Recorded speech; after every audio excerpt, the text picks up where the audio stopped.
Λοιπόν, αγάπες μου, επιστρέφουμε. Συνεχίζουμε από εκεί που τα αφήσαμε. Πάμε για τον θρόνο του Γιάννη Ρίτσου. Κοριτσάρα, πάμε. Δεν καταλαβαίνει τίποτα αυτό. Πάμε, μωρή τρέλα. Οπα. Από πότε είναι ξεχασμένο αυτό εδώ. Γεια σου, φίλε.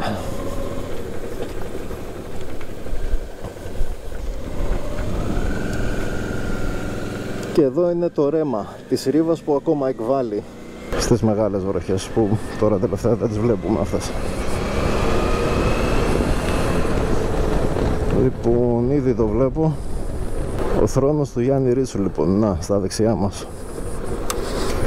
Ήταν το μέρος που ερχόταν και άραζε εδώ πέρα και έγραφε τα ποίηματά του και έκανε τα ωραία του.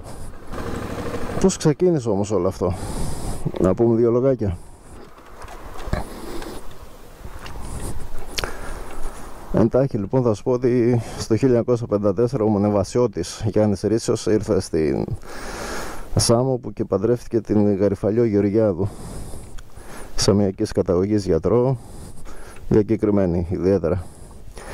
Λίγο αργότερα, με τη στρατιωτική δικτατορία το 1967, γίνεται ο τόπος αυτοεξορίας του και αυστηρού κατοίκων περιορισμού, γιατί είχε νοσήσει από φυματίωση, είχε νοσηλευτεί στο σανατόριο το Σωτηρία. Λίγο αργότερα, το 70, άρεται αυτός ο περιορισμός, γιατί το καθεστώς της Χούντας είχε φοβηθεί ότι μάλλον θα πεθάνει και θα δημιουργούσε εξέγερση, κάτι τέτοιο.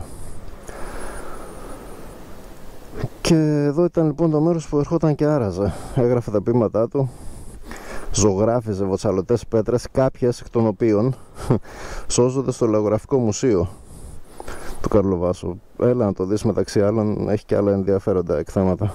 Η φαλίτσα του, λοιπόν, όπως την αποκαλούσε η γυναίκα του, με το καλλιτεχνικό της πνεύμα και ανησυχία, ήρθε και σκάλισε, έχτισε στην ουσία τον βράχο όπου άραζε, δημιουργώντας έτσι μια πολυθρόνα, έναν θρόνο όπως τον αποκαλούσε.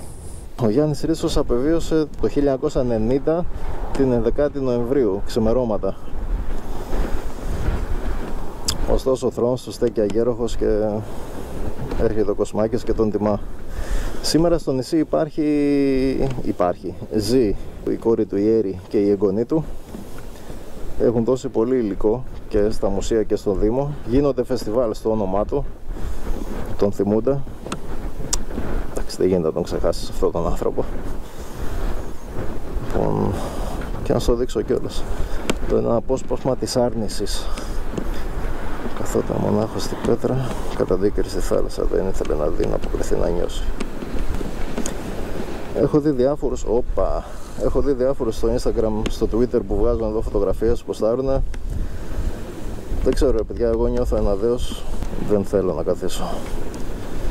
Και βασικά δεν παίζει κιόλας, γιατί είναι μουσκεμα από τα κύματα, έχει βγάλει πολύ καιρό.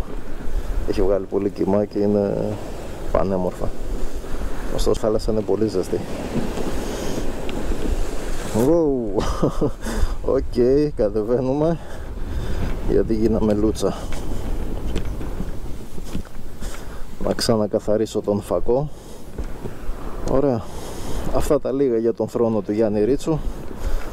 Ελάτε να το δείτε, έχει πολύ ενέργεια το μέρος, είναι πάρα πολύ ωραίο.